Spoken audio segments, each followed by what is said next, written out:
through training in the cohort about 5 years ago.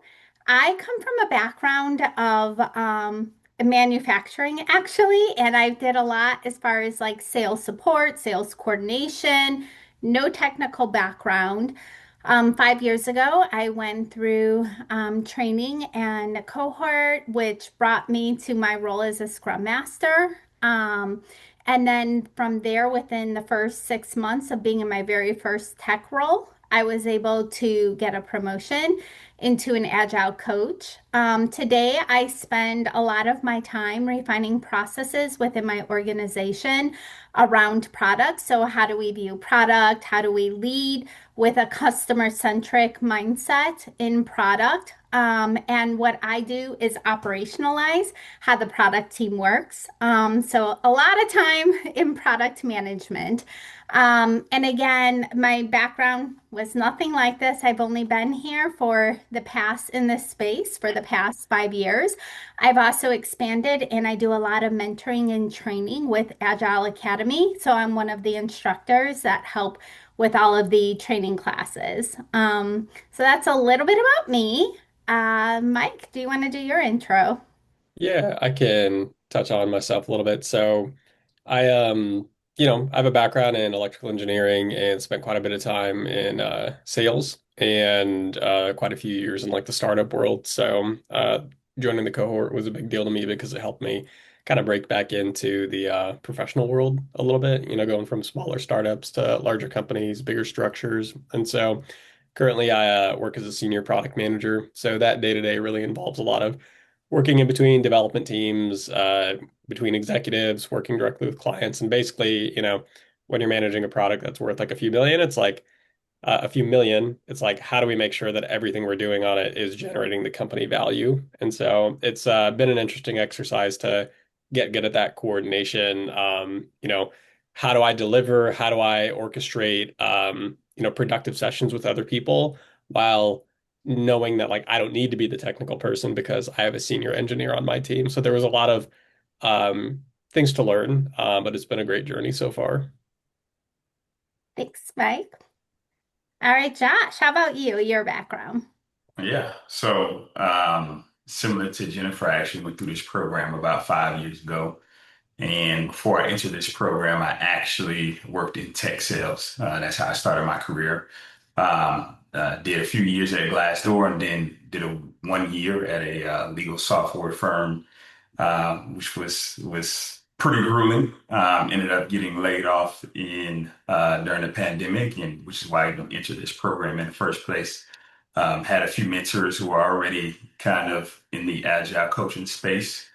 Didn't really see myself being in the tech space at all. But once I got into this program, I got pretty energized about what it could offer me, right? Being able to get into tech and get into a career that wasn't too technical.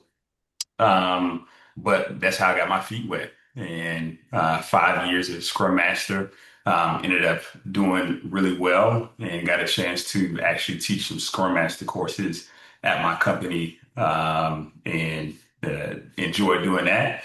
And then most recently now, getting really big into the AI space as an AI product manager.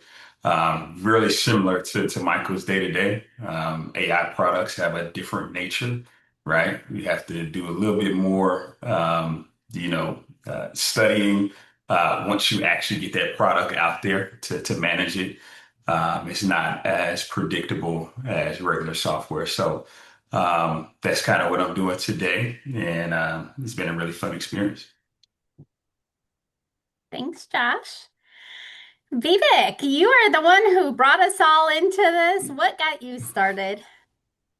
Yeah, folks, I mean, what got me started, I actually graduated college as a systems engineer. My plan was to go work in Boeing or one of the programs for space. For me, I realized in my senior year that with being an international student, I would have some restriction. So I had to quickly figure out a career path. So I learned about business analysis. It was an analyst role. that I can go into. I could use some of my electrical system engineering background. And I also did some work in help desk. And at that time, I met a mentor and I did a quick training program and was able to get an entry-level business analyst role.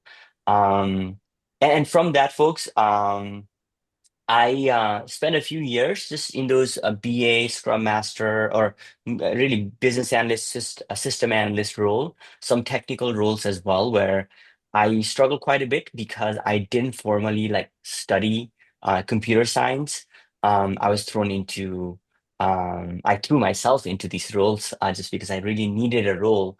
Um, until I, found out about product owner, Scrum Master, at these roles, and I went through a sort of like a boot camp, in a few days training, and got really energized around like product roles. So that's my journey into breaking into the field. Um, so Emmanuel, thank you. So operations lead at Olive's branch healing. I'm interested in learning what Agile is about. Great. We will definitely cover that, Emmanuel. Background in architecture. Awesome. Um, Lion, Ritik, Mike, Yoshi, feel free to just come off and oh, there you go. Um, yeah, you can text or Ritik if you want to just come in off mute and share. That's great as well. So I just completed my master's in America this December. So I'm just in my initial OPT. The thing is, in my master's, I had a lot of hopes. Okay, they will teach me something professional which will help me in my real market when I will go for a job. I have some technical skills. So, but I completed my master's. I got my degree, but Mm, they just they was telling me, okay, you have to prepare stuff, but they was giving us the projects which I was preparing at our homes. And mm, no technical stuff. So everything was theoretical, which is all around business. I did a management information system, but now I can get a job in the same related to my masters, which I chose a business analyst. So I watch some videos, I do some practice on Excel, I do some Power BI, but I was thinking I'm not getting a proper knowledge which I need to get some. I can get it from mentor. Or somebody can teach me from basics. Okay, this is the thing. If I will go for a any kind of interview, so yeah, I know the basics. Then I can understand better if I know the basics. That's how I can got you. explain. Yeah, thanks, Yeah. Ritik. Um, Yeah, we'll definitely be covering, for you, when it comes to business analyst or product owner role, it might be around like creating a real portfolio of what you've Yeah. done, just because employers are actually interested in what you've done, instead of just your academic background. Yeah. I'm sure you're realizing that, right? Um, so that's one. So, Mike has real estate developer and asset management background. Yoshi has pharmaceutical R&D. So yep, Monica is an auditor. She's interested in BA role. Sounds great, Monica. Um, yeah, so we'll definitely, this gives us a good context around where you're at and what advice would be most helpful to you. So we'll kind of go and share some of the stuff that content that we've prepared around, um, you know, what's our background, how did we, manage to get our first role in tech, in product or agile, and what were some of the challenges. Um, and yeah, if anything, a question comes up as we're sharing this, feel free to just drop this in the chat, and we'll make sure we'll answer that. The only person's background I actually don't know is Lion. Lion, feel free to just post your background or what role you're looking to get into. That would be helpful. And I'm gonna pass it to you, Jen. All right. Well, we're going to just share a little bit more about what these roles look like, what some of the skills look like in these roles, and just getting started. So, Mike, starting with you, um, why don't you tell us a little bit more about what you're at a product manager level? What does a product owner role look like? Mhm. Yeah, there's a lot of things to break down here. I think for some context around a lot of the software stuff, a lot of people a lot of this certification stuff developed like on the job, like all these agile practices or other buzzwords. So a lot of this division of like labor comes more from like the actual responsibilities rather than the title. So when you hear a lot of different job titles, like if I just list them off, like product manager, product owner, business analyst, it can get a little bit confusing because these can look different at each company, and that's something that's unique about software, but also really exciting at the same time. For example, product management includes a little more work with like salespeople all around the company, whereas a product owner is a lot more about working with developers and like your business stakeholders to make sure that everything that you guys are building right now, this month, in the next 3 months, and that you have essentially planned out for the next year, making sure that everything is going according to plan. It's not just being like a project manager, like a guy managing a construction site where you know everything that's going to happen in the next 18 months. There's a lot more dynamic iteration based off of feedback and research and working in between people. But when you think of product owner, think of value and prioritization. Awesome.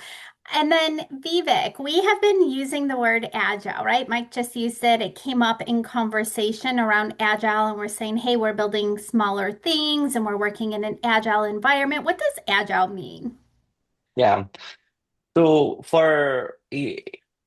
so Emmanuel or Ritik or Yoshi, Len, so a lot of you are not from software background. So what we really mean by when we say agile background is instead of traditionally the way that software was built is just with you gather requirements, you build up a plan for 3 months, 6 months, 9 months, and you build these large teams, and these are phase gate approach. So you do the requirements and then you give it to development, and then you develop it, you give it to testing. So what agile means is a way of working and mindset where a lean team, 3, 4, 5 people of developers, QA, scrum master, product owners, they come together, and in very short iteration, in just 1 week or 2 weeks based on the company, the team gets together, understands the work, refines the work, and works on a small iteration slice of a feature or a valuable part of software, and they produce work like a product increment that they could show it to their customers or their stakeholders, so that they can really make sure they're building the right thing for the customers. Instead of building something for 6 months, 9 months, 12 months, and then releasing and then learning that customers might not want it, right? So um, Emmanuel, this was your question. So this is really a way of teams organizing in software companies where you're working in ways where you can get continuous feedback from the work that you're developing.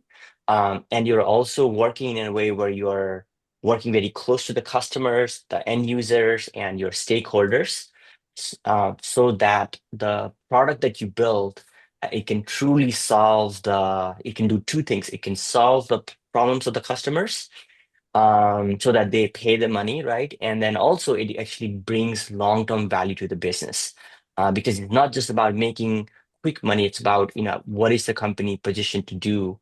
So yeah, it helps companies do that. All right. If there's any other follow-up questions you want to know about based on that response, just throw it in chat and we'll be watching that. But Josh, why don't you tell us a little bit about a business analyst role? Yeah, business analyst. I know I honestly I didn't go through this process. I went straight to a Scrum Master role. And just like Michael said, business analysts can be different anywhere you are. pretty much in this in the company, right? Or whatever company you work for. But from my experience with business analysts that I worked with at my company, right? Business analysts are pretty much the right-hand man to the product owner, right? Whatever the product owner needs, or whatever the product owner does, you should be able to be capable to do that, right? Whether it's writing user stories, whether it's prioritizing user stories within the backlog, or pretty much you might have to take some things on for the Scrum Master as well, right? So, and we might go through what a Scrum Master looks like as well. But I think as a business analyst, it's all about being prepared to do those things that a product owner does and actually executing what the team needs on a team level. Michelle, I don't know if you have anything more you want Yeah, to go through that. I was gonna also add that a lot of what I see as a business analyst being the connective tissue from the product owner and the business is the business stakeholders to the development team. You are the person who's working with the technical requirements, and that word used to scare me a little bit because I was like, I don't know what that means. I don't know what a technical requirement is, or will I am I in over my head? But let me tell you, your developers help you through this process. They own the technical side. You're just helping to bring this together and writing this up so that it could be in a backlog to be prioritized. So you're helping with the vision and helping with the actual like coordination of work with the team, answering any questions based on product owner vision. So that kind of rounds out the business analyst role. I talked a little bit about like being a little worried. Do I have some of the skills? Can I do this? Mike, can you talk about maybe skills that you're surprised transferred into your role? Yeah, I think there's a lot of things that can go into that. Some skills that a lot of people are like new to management roles, especially when you're like coordinating. And so there's project management stuff. There's lots of new software that you need to learn. So there definitely are some significant things that are doable. But I think everyone's background is unique too. And a lot of people who don't have a software background can think like, oh, like I wasn't a programmer, how can I manage this project? But you'd be surprised. I mean, whether it's someone that's, managed a bar for 20 years, someone that worked in sales for 2 years, someone that worked at the like front desk at like a bank. There's lots of soft skills, stress management, people management that really do transfer over because these are all really important roles. And just to add some more context to it, why they're important for anyone that hasn't worked in software is developers are, it's very labor intensive. They need to completely focus on their work for like 3, 4 hours at a time to get significant stuff done. They don't have the time to go interviewing people or gathering requirements and stuff like that. And a lot of the times they're building software for stuff that they've never used before. Imagine software for lawyers or software for submarines and crazy stuff like that. So when you step into these roles, there's definitely unique things that you can pick up from your background that can help you out in a soft skills leadership perspective that you might not have expected that can really help you like perform well once you have a role. I love that. I stepped into a role where I was, first trying to figure out where I was going into managing people. And there was in hiring, and there was a lot that had transferred from my background as well. As Michael was talking about, there are skills that come from everyday life, right? If you have children, you're managing people. And those same skills, even though we're not dealing with children, as adults, you learn how to negotiate, you learn how to interact, how to deal with conflict. And really, that is the core of a lot of these jobs. Those skills all come into play. Um, and so, Josh, I'm going to ask you, is there anything else that we missed around what you were surprised by coming Yeah. from a non-technical background into a technical job? What transferred for you? Yeah, I think like Michael hit it right on the head. He named a bunch of industries, and I think most of us have been a part of teams and we work towards the common goal to get that goal done, right? And so that's communication skills, that's handling conflict, That's influencing people to do certain things, that's understanding your role really well, understanding the role of your team members. These were all things that translated from sales, from sports, from marketing to the tech world, right? I think the only fear I had and what I had to get over was the technical side, right? Feeling like an imposter when it came to that technical world. But pretty much everything else transferred over. I think I just had to realize that these skill sets transferred over while also feeling like an imposter in the technical world. So, Yep. yeah, Yep. yeah. I would agree. Vivek, maybe you can help us understand. So we're talking about a PO role and a business analyst role, and we just went over what those roles mean. But in the bigger scope of how we're working, right? Like, where does my work come from? How do I know what I'm going to be working on? What does it mean to be working in product? Like, what is, so there was a question even around like the ecosystem of development of a product. Can you tell us a little bit more as we're stepping into our roles, how these roles fit into an organization and product as a whole? Yeah. So Jennifer, maybe we can do a little bit of back and forth on this because you and I have different kind of exposure. You work in a much larger company, but then I work in a smaller studio setting where we are working with multiple different clients. So the nature of the work depends on what kind of companies you work for. Um, but I would like to paint this picture for people. Um, and I think Layan here was from UI UX background, and she's looking for work in UX. Mike and Emmanuel, I think you guys are potentially interested in these roles, right? So what we see right now is so Mike and Josh covered there's engineering team, right? Software engineers who are writing the actual code, doing the actual engineering. So there are a lot of roles like BA product owner. We didn't talk about product designer. So this is the role, Lauren, this would be really interesting for you. It's a business analyst adjacent role or product analyst adjacent role where you are helping design the product so that it solves the problems of the customer, the ideal customer profile for which the business is building the product for, right? So a product owner, product designer, product manager, different companies, they might slightly use these titles differently. They might have a combination of a BA and a product manager, or a product owner or a product analyst.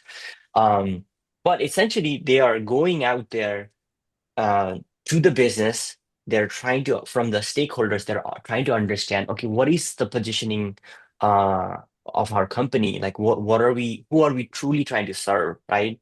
So for some of the products that we've worked on, recent AI products, we've chose to go build products for fintech domain, right? Financial call centers that have 50 plus reps.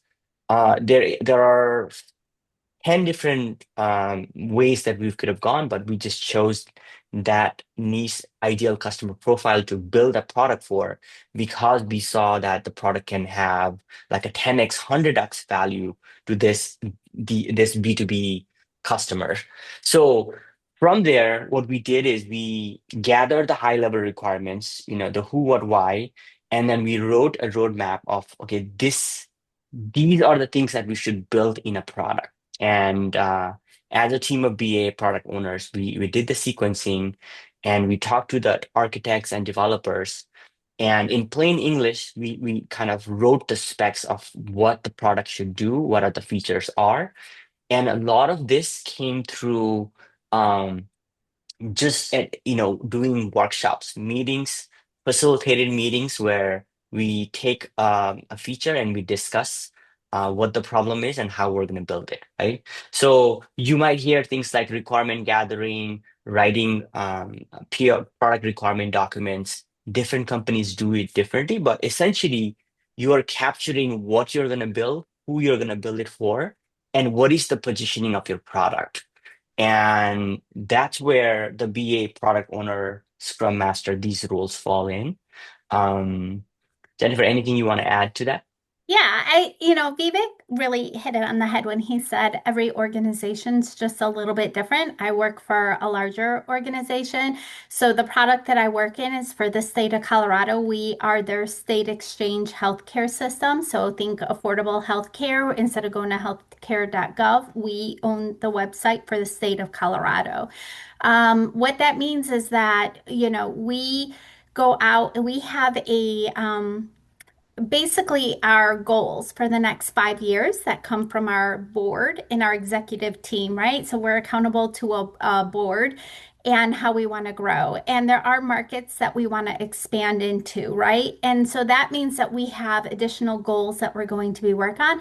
We then focus in on how do we expand in certain areas. So it could be like whatever our initiative is, we want to help, bridge the gap between healthcare in certain counties where it may be needed and there might be language barriers. So that's going to be our focus, right? So then we go in and we call on that research team and they help us figure out who's in those counties, what is the need, what is the gap between them identifying us as a resource, and how that works. Once we get some of the research around it, then that goes to our product owners and the PMs like a Mike would sit here and say like, hey, here's where we really want to focus. Here's the biggest impact we could see to our customers. And he would help us identify what those areas are. From there, we bring it down to the team. So we work with the POs and the BAs to get that into our development teams that actually have the output. So it just depends on the size of the company, where your goals are. Typically, we start with a 3 to 5 year goal and we start breaking that down into like, what are we going to focus on in this first year that plays into our 5 year roadmap. So that's a little bit about our ecosystem. Mike, Josh, did we leave anything out that you would also add? I think tying into the earlier point is about it's just about recognizing that the roles can be unique based off what type of a company you're at, and you'll always be able to adapt to that. Sometimes people have formal processes, sometimes they're much more like formal quarterly planning and kickoff, but each organization is unique. But again, that's a big part of the fun of it. So, as we're getting started, right, we talked about what these roles are. We talked about how it can look different within different places. And I remember when I was first going through the program, my biggest concern is how am I going to interview at a company and I don't quite have the experience, or how am I going to like get in front of somebody and get my opportunity when maybe my resume doesn't show as much. Josh, can you tell me a little bit about what you did around that to help yourself in that area? Yeah, I think the main thing was that I was, first of all, communication, right? Being able to have a really quality, dialogue with a hiring manager was key. But Jennifer, it didn't happen right away. Like my first interview I didn't crush it right out the gate. I think what I had to do was continue to learn how to position myself. How do I talk about my story? How can I use my background to my advantage? I think we all have unique traits and backgrounds that we just need to journal about. And so I think an activity that I did was really journal kind of my background, my history, what made me unique, and why I felt like those skill sets could help me to be a scrum master, right? And so I think that's what everybody should do is the activity of doing that. And Vivek actually brought that to me. And then also too, right? I think it just took a lot of practice and a lot of reps. I had to interview a decent amount to really work that muscle, and to really be able to kind of display my unique skill sets with the role. And then too, right? I think I studied Scrum a lot. I studied the concepts, the core terminologies of what Scrum, of what Agile was all about. That was I think the part, like I said, where I felt like an imposter around, where I felt like it was a little tough. But I think over time, as I continued to learn the concepts, which didn't take long, I just had to have a learning habit, right? And then from there, I would say it's probably about a month and a half process where I was able to consistently get interviews and get a few offers, but it didn't just come right off the bat. Viva, can you tell us a little bit more too around your experience and also like how do we get experience? Yeah, yeah. This is Lion's question too. Like, how would you get a job with the role that you have no experience in? Even if you know about the role and what to do, how would you, go get your foot through? So, Lion, this is exactly this is the problem. This is the chicken or the egg problem. Um, and Yoshi just said, is it pretty similar to PM? Can those be transferable skills? Great. So transferable skills. So, Lion, yes, there's two ways that you can really do this, Lion.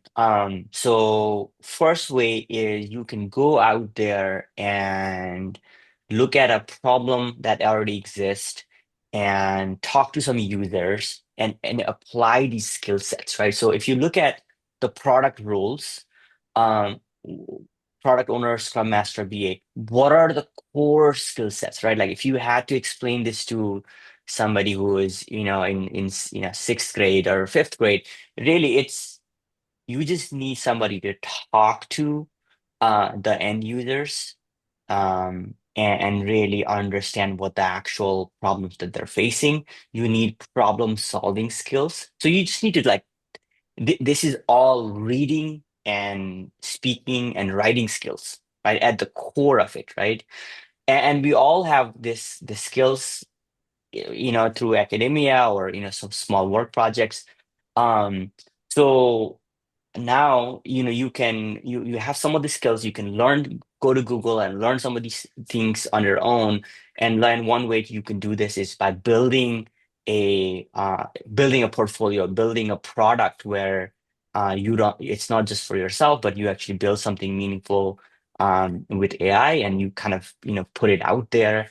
And in the process of building a product, thinking through what the end user wants, doing the research, talking to customers, putting something out there, and then kind of supporting, you might be able to get some sort of a meaningful experience, so that you can go to somebody like Jennifer, interview with her and say, hey, I have these skills, I can solve problems, I can ask questions, I can show up, and I have this understanding of how products are developed.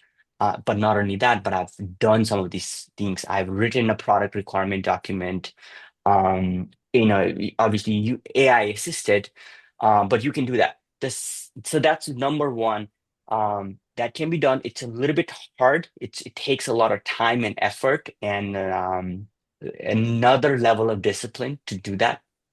The second way that we found it to be very effective, that Michael, Joss, and Jennifer did, is you take an externship project. We call this an externship project because it's just some contract work that you take in and you do it so that you can actually gain the actual experience that these product roles are looking for, right? Um, Without going into a lot of the details, this might be actually a better question for Jennifer or Josh to kind of take in. But the second option is you're not doing all the work on your own, and it is guided through another senior product manager like Michael, and it is done for the sake of you to get actual team-based experience, so you can understand the dynamics of what it's like to collaboratively build a product.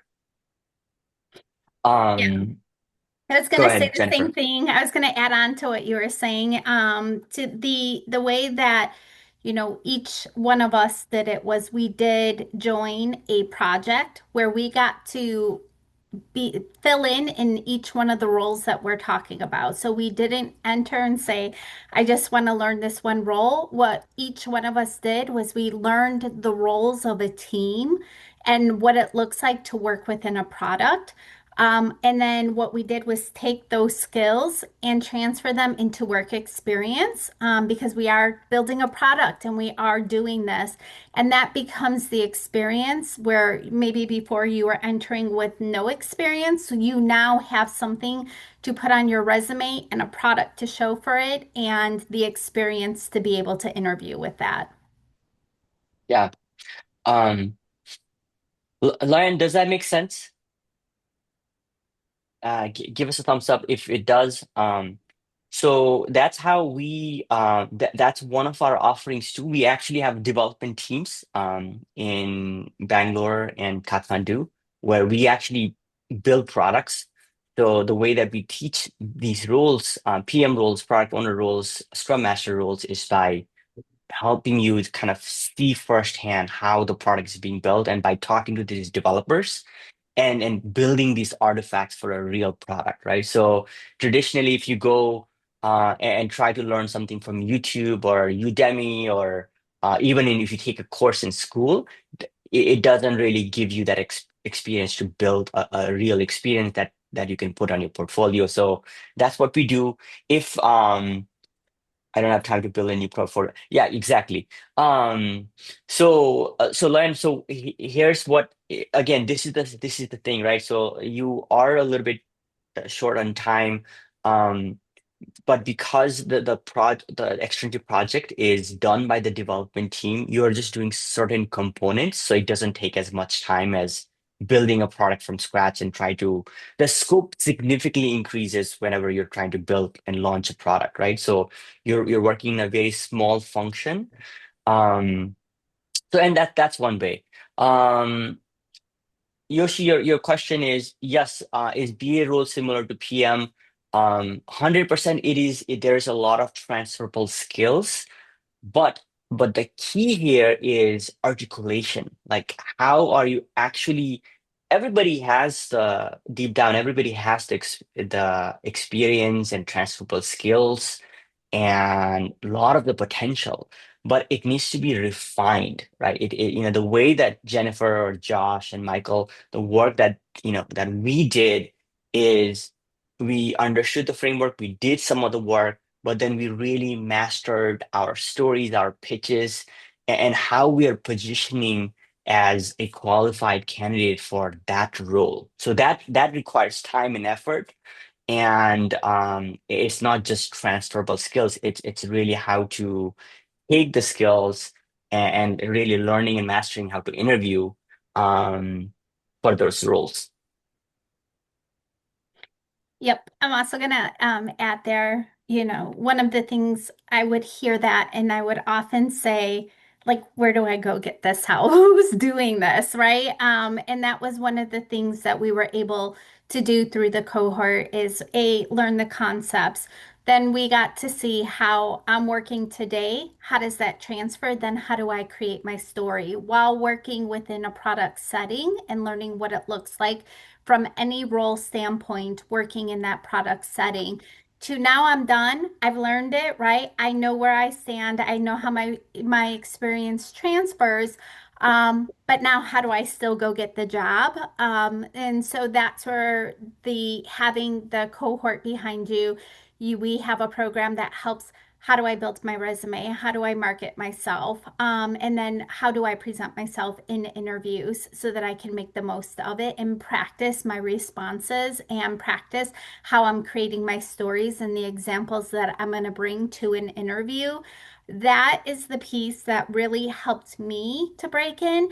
So it wasn't just about learning the skills. We can all go get certifications. It doesn't mean that we understand how to apply the concepts, really learning how to apply the concepts and then not only apply, but how do we then take that and sell it? So Mike, is there anything more you want to add? Because I know that you spend a lot of time mentoring, even within the interview aspect. What would be something that you find that leads more people to success or what holds people back? Yeah, I think that the community and environment is really understated. I think a lot of our American style culture really emphasizes the individual, but it's really important to get around the right people.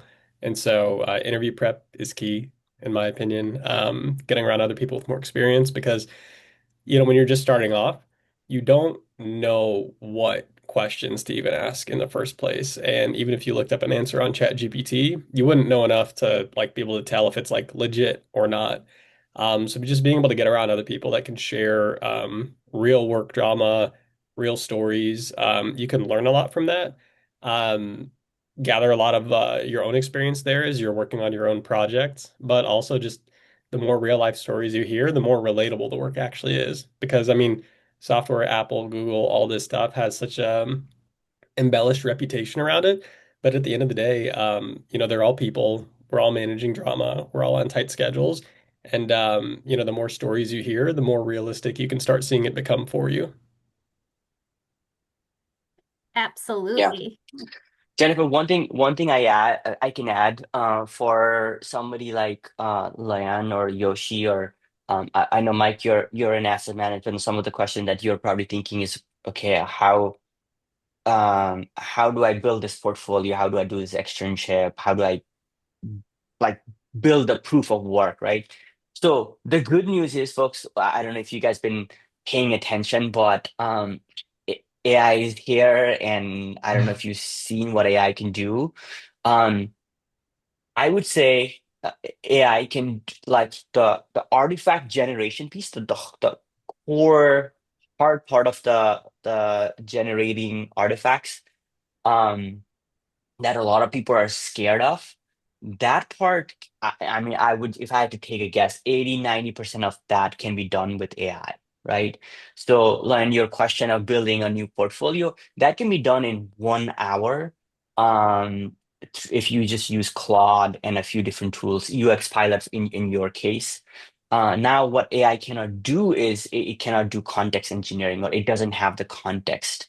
So that's where you are spending a lot of the time in terms of understanding the role, the dynamics, how do you understanding the problem.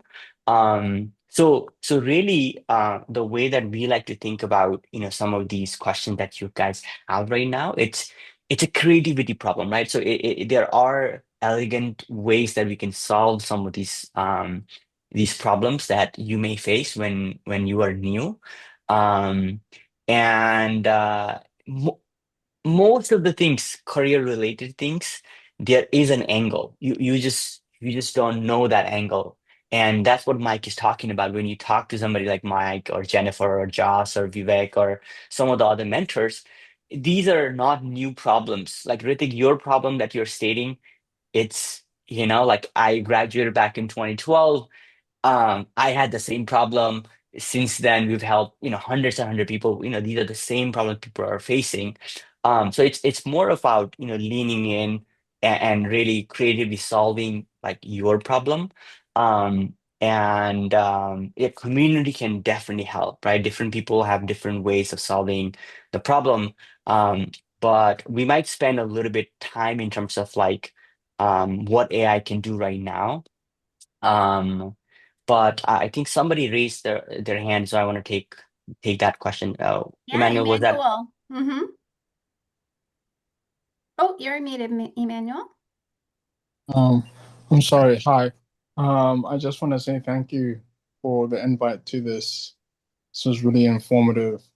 Um, and so I guess my comment, I don't know, Vivek, if you saw my comment, to the question that I asked, and I think it seems as though you have to do the work to do the work, in a sense, Yeah, it's not, and so yeah, you kind of answering my question that it's not like it's not so much so like what can I do, but it's more so who you are.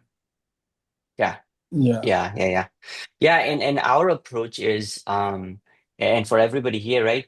So if you're new into this field and you are genuinely interested, you will be able to figure it out. You just need to be focused. You just need to be creative. There's help available. Um, at the end of the day, it's about building the proof of work and then going out there. If you look at product owner, product analyst, business analyst, product manager role. There are over 10,000 roles. There are more jobs than even though in LinkedIn it appears that a lot of there are no jobs and layoffs. There are a lot of roles. It's just harder, and it's definitely difficult when you're new. It's actually more difficult now than 5, 6, 7, 8 years ago. And hence that's the reason why we ask people to become more creative, lean into the community, and just watching online courses is not enough. You want to be creative and do the thing, build a portfolio, practice your pitch, and practice how you're positioning yourself, and that's a big part of what we encourage people to do. Go ahead, Emmanuel. So I am, let me know my hand. So like I am a business owner. I was mentioning we're an equine assisted service provider. And so Mm, yeah. And so that's like I know it's a bit of a mouthful, but essentially we work with horses and we work with people. Just to simplify it. And so like the reason why I was interested in this is yeah, there's the job aspect of maybe going to work in. But like I wonder, and I don't know whether your guys' thoughts are like how is this maybe effective for owners of businesses that maybe want to develop their own software yeah, or whatever it is that they do. So, yeah, 100%. yeah, does Agile kind of work with owners that are maybe thinking about doing something like that? Or Yeah. yeah. Yeah, Emmanuel, what I might do is I'll just answer it short, and then I might just do a separate Q&A, just because this is a little bit different use case. To answer your question in short, yes, 100%. You can use the skill sets that you learn as a product owner, product manager to build products for other business owners. We run a development agency, so we've done that for years now. And I can kind of walk you through like specifically on how to do it and what part might be interesting to you. Um, but for the sake of people who are interested in like, hey, what about my plan A, building a career in product or a business analyst. Um, there there is this big question in the market about what can AI do and how can you leverage AI. Um, I'm thinking maybe I'll pass this to Jennifer. And Jennifer, you're leading the initiative at your company where you're upskilling a lot of people. What can AI do for these roles? And what should people be excited about? We won't talk about what people should be scared about, but what's exciting right now? Oh my goodness. So AI has really changed the way that we are working and the way that we are investing in tools and people. So really what we're looking to do is say, I don't need you to work harder. I need you to work smarter. Where I want you to spend time from a management perspective is like how to critically think through and what it is that we're trying to build, and be able to get that supporting documentation to get everybody on the same page. So AI for us means like, hey, you can use a simple tool like a ChatGPT to help write requirements, to doing meeting notes, sending out summaries, doing your, follow-up to-dos. We do a lot of recording meetings, and then get the AI prompts out of that to immediately get agendas out. To while in meetings, we are actually building prototypes on the fly, to align our stakeholders and even external end users around concepts that they're saying, hey, here's the problem. Wait, so I understand it. Let me just quickly tell me more about this. And we're able to do rough drafts of what it would look like to solution for that problem upfront, all through AI before even sending it to our development team. So that saves so much time and money. We're not building something that wasn't needed. We're actually talking about, hey, look at this as a potential solution. We have the example right in front of them. Is this what you're looking for us to solve? And we can also do this. and we're all agreeing to it before we go to our most expensive resource, which is our developers, and taking that time to build it. So we're doing a lot of rapid prototyping. We do in our roles, there's a lot around documentation. And we used to have to take so much time to just document why decisions were made or how they were made, what this looks like. And we are quickly getting that generated based on either our code or our meeting notes on how to get that documentation so that we have that background around product decisions. So AI has come up in a lot of different ways so that basically, essentially, we are moving way faster. So it doesn't take the people out of the role. What it does is it allows us to align quicker, to make decisions quicker, and then from there we're like go, run, get it done.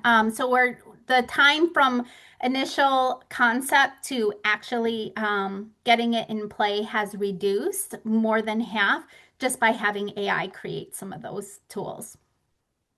Yeah. Um, so folks, I'm looking at the time. So what I want to do is I want to spend, 5, 10 minutes answering some of your real questions, right? Like we covered a lot of these things. And I'm kind of seeing some of the questions that you guys have about transferable skills, creating portfolio. So I think you might have some more specific question to your career, just like Emmanuel. So what we've done is we've created a free, essentially for you joining here. We've pre-recorded a structured business analyst course and a product owner course that we wanted to gift you for your presence, for coming in here to show that you're interested.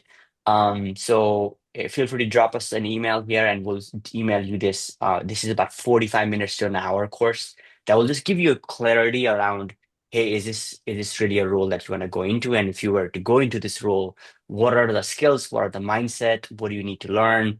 There is a little bit more content on the externship piece as well. So I saw Ritik's email, so I'll send that course to you, so you can go a little bit deeper into what Jennifer, Joss, Michael are talking about, right? Like how are we structuring the course? How do we, how should you like really make this actionable? So we'll send that to you. Um, and maybe just I'll give Jen, you the space to ask maybe one last round of questions before we can go into some specific question that people might have based on their background, right? So we'll still do 10 more minutes of Q&A, but Jennifer, Josh, Michael, anything you wanted to share?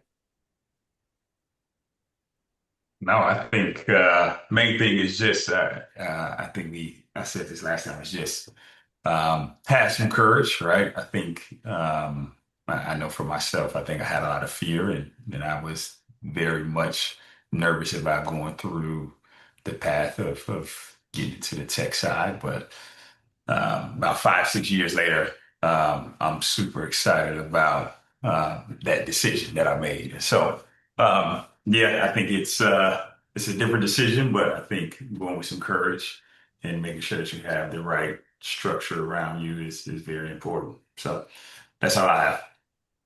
Yep, and I'll add as well as structure, it really does come down to mindset. So we hold ourselves back in so many different ways. And truly, if you are curious, get very curious, right? And the only you are holding yourself back. So as soon as I realized that, and I was like, it's my own fear that is keeping me from moving forward. What would stop me from learning this? What horrible could come out of like me acquiring more skills? How do I continuously learn and upskill myself so I can continue to grow?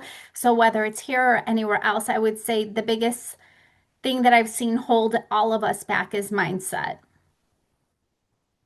Yeah, and I think from my side, I mean, it's definitely been an interesting journey. I think something I didn't expect is that there's just a lot of other doors that can open up and a lot of other specialties that you can go into. There's a lot of opportunity once you kind of have your foot in the door to decide what you like, what you don't like, if you want to do more design, more development. fancy cloud stuff, if you want to work with salespeople. So there's definitely like a place for everybody if you do have that mindset of continuous improvement and just try to bring value to the people around you wherever you go. Oh, Mike, I like that. There are so many different unexpected paths within your career in tech. I know Josh said he started as Scrum Master and he went into product. I started as Scrum Master. I am now managing an operations side of tech world. So like you don't know where this path will lead you. I think initially I was actually even looking at some of the designs, like how do I become more of UI UX team, and I ended up starting within a Scrum team, and now I'm like still in line with them and working with those teams, also around process of like how do we get everybody together and working together. And I decided not to take that path because I was like, oh, I really enjoy the people side and building the teams and understanding not just the product but how we're going to go. So within tech there's so many different job opportunities and different ways to grow. So where you start is probably not where you'll be in another 2 to 4 years from the beginning of your career. Mhm. And I'll add in real quick, I believe to Mike's question. I think what goes on in the news and like with big tech companies and all these layoffs kind of like skews our perspective on AI. I think that two just tangible takeaways, like even for like my QA team, QA quality assurance, meaning like the developers that make sure stuff isn't broken. They've been able to like increase their productivity with AI co-pilots. It's not like making anyone lose their jobs, it's just making them more productive. And the other practical thing I'd say is just expect in like an interview to be asked like what AI tools are you using to be more productive or how are you leveraging AI to be more productive? That's the kind of mindset that a lot of people are looking for. I will say, I would agree with Mike on that one. AI is growing and it's growing at a fast pace, and each company is at a different pace on how they're growing with AI. It definitely is a thing. I think when you're interviewing, the questions will come up, but it's more to see your comfort and how you're willing to learn because it is such a new tool that everybody is looking at, like, how do we apply this? How do we work with this? So as long as you are curious, and you're willing to learn, I think that's where a lot of companies are starting. All right. Were there any other questions that we wanted to